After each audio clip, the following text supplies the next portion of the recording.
नमस्कार विद्यार्थी मित्रांनो, आता आपल्याला खंडित श्रेणीसाठी चतुर्थक काढायचं आहे। पूर्वी आपण वैयक्तिक श्रेणीसाठी चतुर्थक काढलेलं आहे। आता दिलेल्या सांख्यिकीय माहितीच्या आधारे पहिले आणि तिसरे चतुर्थक काढा। उदाहरण आहे, दिलेल्या सांख्यिकीय माहितीच्या आधारे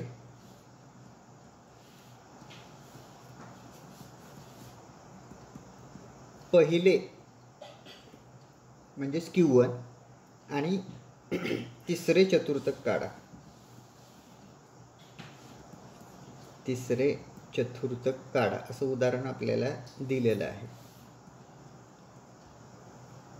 उदाहरण दिलेलं आहे उत्पन्न आणि व्यक्ती। उत्पन्न लाख रुपयांमध्ये दिलेलं आहे।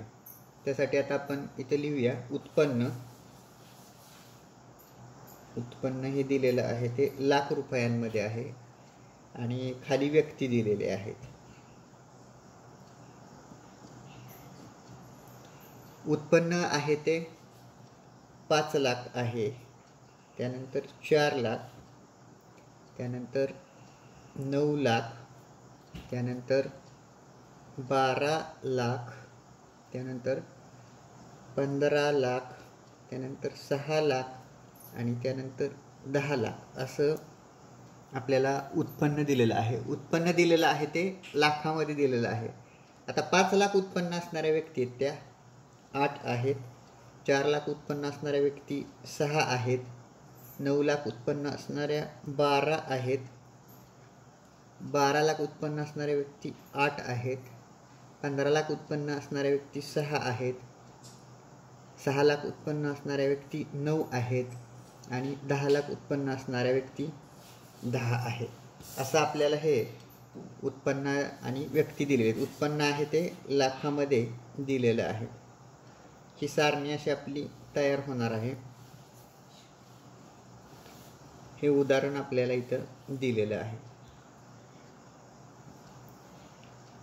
उत्पन्न आहे ते लाखामध्ये दिलेलं आहे।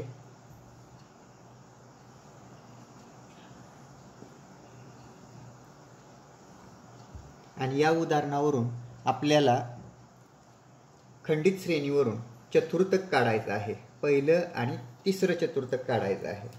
आता सुरुवातीला चढत्या किंवा उतरत्या क्रमाने मांडणी करून खंडित श्रेणीची चतुर्थके काढली जातात। म्हणजे आपल्याला ही दिलेली आकडेवारी आहे ती खंडित दिलेली आकडेवारी आहे ती चढत्या किंवा उतरत्या क्रमानं मांडून खंडित श्रेणीची चतुर्थके काढलेली आहे। दिलेली माहिती चढत्या किंवा उतरत्या क्रमाने मांडणी करून आता आपण चढत्या क्रमाने मांडणी करणार आहे। चढत्या क्रमाने मांडणी करून आपल्याला दिलेली माहिती आहे ती खंडित आहे आणि ही आपल्याला चढत्या क्रमाने त्याची मांडणी करायची आहे। त्यासाठी आपण 3 कॉलम करूया। पहिला जो कॉलम आहे त्याच्यामध्ये उत्पन्न हा पहिला कॉलम आहे। उत्पन्न हा पहिला कॉलम आहे। उत्पन्न दिलेलं आहे त्याला x म्हणूया आपण। त्यानंतर व्यक्तींची संख्या, व्यक्ती संख्या, व्यक्तींची संख्या आणि तिसरा कॉलम आहे संचित वारंवारता। संचित वारंवारता, संचित वारंवारता त्यालाच CF असं म्हणतात। क्युम्युलेटिव्ह फ्रिक्वेन्सी असं त्याला म्हणतात, संचित वारंवारता। हा x आहे, व्यक्तींची संख्या आहे ती F म्हणजे फ्रिक्वेन्सी, त्याला वारंवारता असं म्हणतात। आता याच्यामध्ये आपल्याला दिलेली जी आकडेवारी आहे ती चढत्या क्रमानं मांडायची आहे। म्हणजे सर्वात कमी उत्पन्न आहे ते 4 आहे।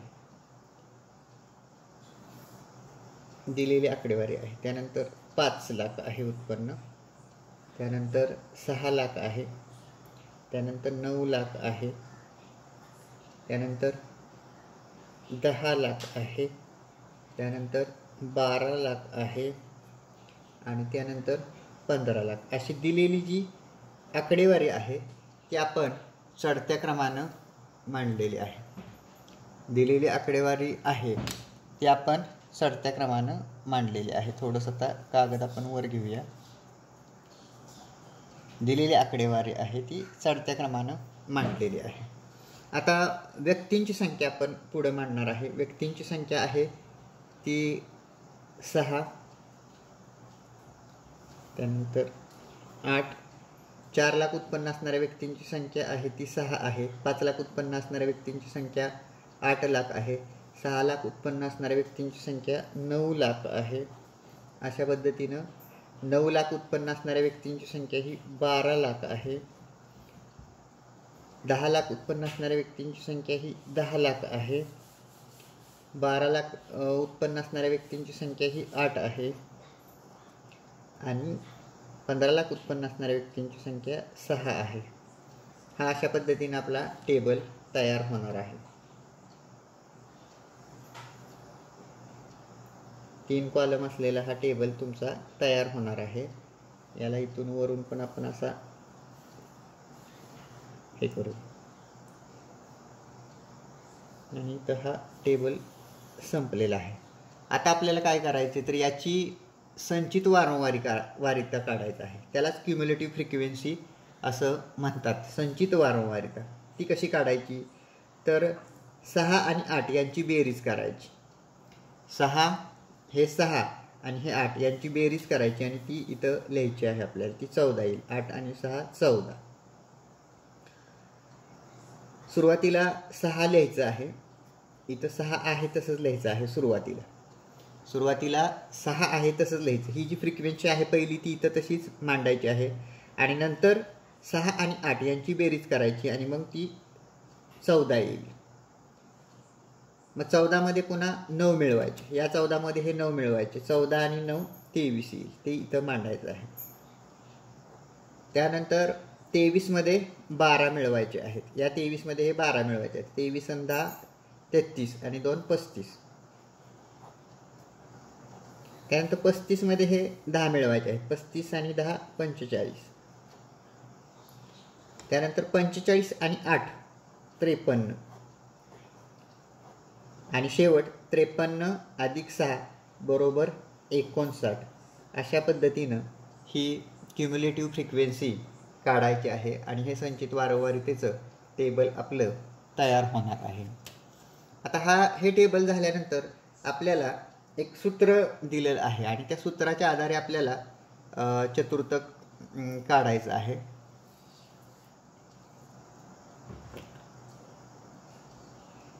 ते सूत्र आता आपण घेऊया. Q1 बरोबर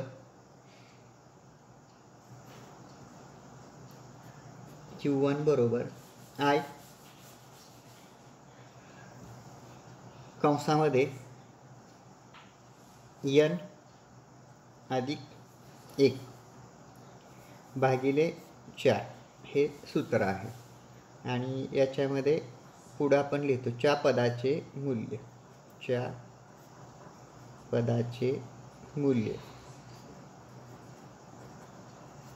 या सूत्राद्वारे आपल्याला ते चतुर्थक पहिलं आणि तिसरं काढायचं आहे. आता आयची किंमत पाठीमागं सांगितल्याप्रमाणे तुम्हाला माहिती आहे. पहिलं चतुर्थक काढायचं असेल तर आय बरोबर 1, दुसरं चतुर्थक काढायचं असेल तर आय बरोबर 2 आणि तिसरं चतुर्थक काढायचं असेल तर आय बरोबर 3 आपल्याला वापरायचं आहे. आता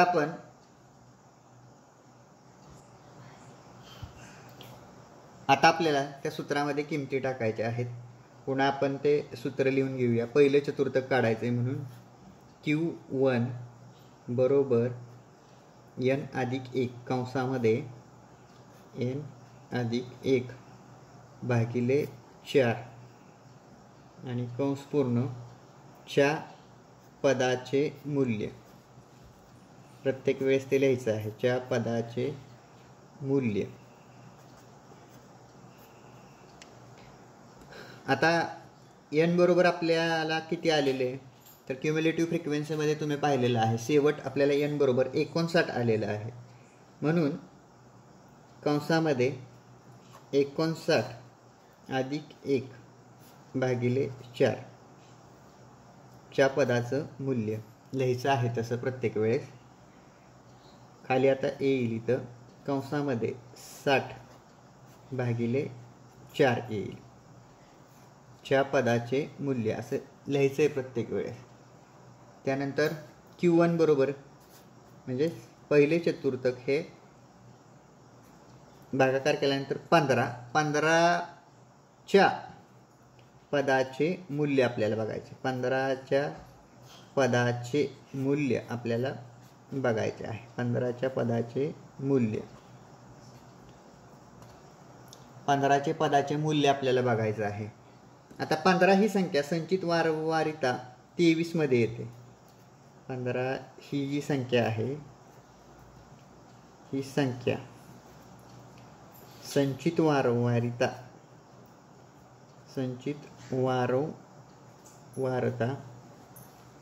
23 मध्ये येते. 23 मध्ये येते. आता जर तुम्ही बघितलं इथं संचित वारंवारिता टेबलमध्ये, तर 6 नंतर 14 आहे आणि 14 नंतर 15 हा अंक ह्या 23 मध्ये समाविष्ट झालेला आहे. 15 ही संख्या संचित वारंवारिता 23 मध्ये येते. म्हणून 23च्या जर पुढं आपण गेलो तर ही व्यक्तींची संख्या 9 आणि त्याच्या पुढे जर आपण गेलो तर आपल्याला 6 ही संख्या मिळते. म्हणजे 15च्या पदाचं मूल्य हे उत्तर आलं आहे पहिले चतुर्थक. मग 15च्या पदाचं मूल्य, 15 ही संख्या संचित वारंवारिता 23 मध्ये येते, म्हणजे इथं येते. 15 ही संख्या इथं येते. मग 15 ही संख्या 23 मध्ये येते आणि त्याच्या समोरची जी संख्या 9 आहे व्यक्तींची संख्या, आणि तिथून पण पुढे जायचं आहे आपल्याला, आणि आपल्याला 6 ही संख्या मिळते. म्हणजेच आपलं पहिलं चतुर्थक जे आहे ते Q1 हे इथं आपल्याला मिळालेलं आहे. Q1 बरोबर 6 हे पहिलं चतुर्थक आपल्याला इथं मिळालेलं आहे. Q1 बरोबर 6. आता आपल्याला तिसरं चतुर्थक काढायचं आहे. आता आपल्याला तिसरं चतुर्थक काढायचं आहे, त्यामुळे ते सूत्र लिहून घ्यावं लागेल. पुन्हा आपण इथं लिहायचं आहे Q3 म्हणजे तिसरे चतुर्थक बरोबर इथं 3 घ्यावं लागणार आहे, कारण तिसरं चतुर्थक आहे म्हणून इथं आपल्याला 3 घ्यावं लागणार आहे. बाकीचा जो फॉर्म्युला आहे तो आहे तसाच आहे, n अधिक 1 भागिले 4 हा फॉर्म्युला आहे तसाच घ्यायचा आहे.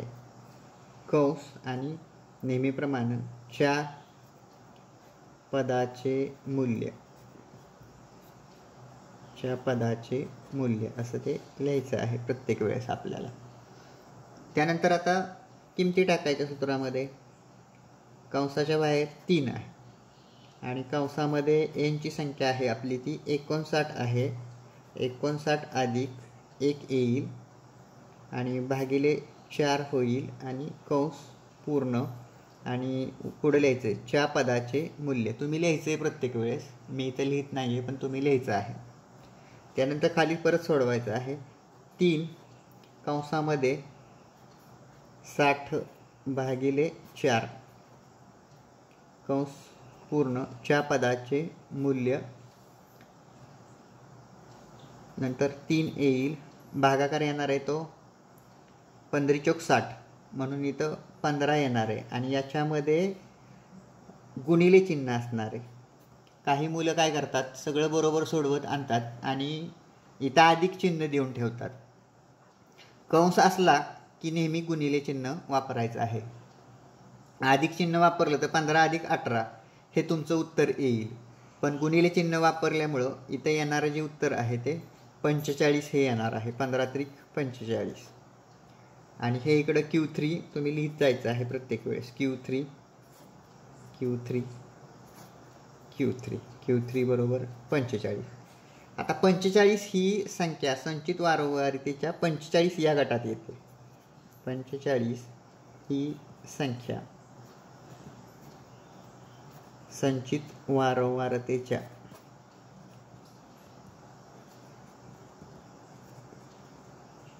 संचित वारंवारतेच्या 45 या गटात येते. 45 ही संख्या संचित वारंवारतेच्या 45 या गटामध्ये येते. मग आता 45 ही संख्या जी आहे ती इथे आहेच बघा, आणि 45 संख्येच्या समोर आपण बाण करून पलीकडे जाणार आहे, आणि हे 10 हे उत्तर आपल्याला मिळालेलं आहे. म्हणजे तिसरं चतुर्थक आहे ते 10 लाख उत्पन्न एवढं तिसरं चतुर्थक आहे. आपलं तिसरं चतुर्थक आहे ते Q3 त्याला म्हणतात. हे 10 लाख उत्पन्न एवढं आलेलं आहे, आणि पहिलं चतुर्थक आहे ते 6 लाख उत्पन्न एवढं आलेलं आहे. मग आपल्याला उत्तरामध्ये खाली लिहावं लागणार आहे पहिले चतुर्थक Q1 बरोबर पहिले चतुर्थक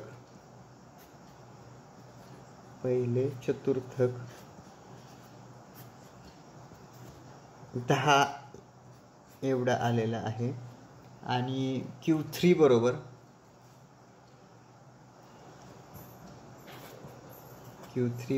तिसरे चतुर्थक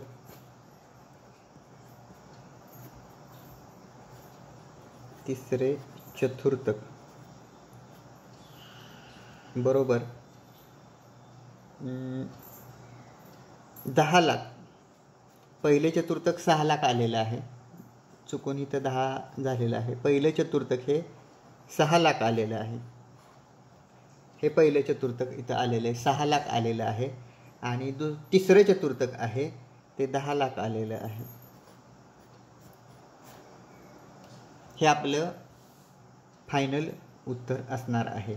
अशा पद्धतीनं आपण खंडित श्रेणीद्वारे पहिलं आणि तिसरं चतुर्थक काढलेलं आहे.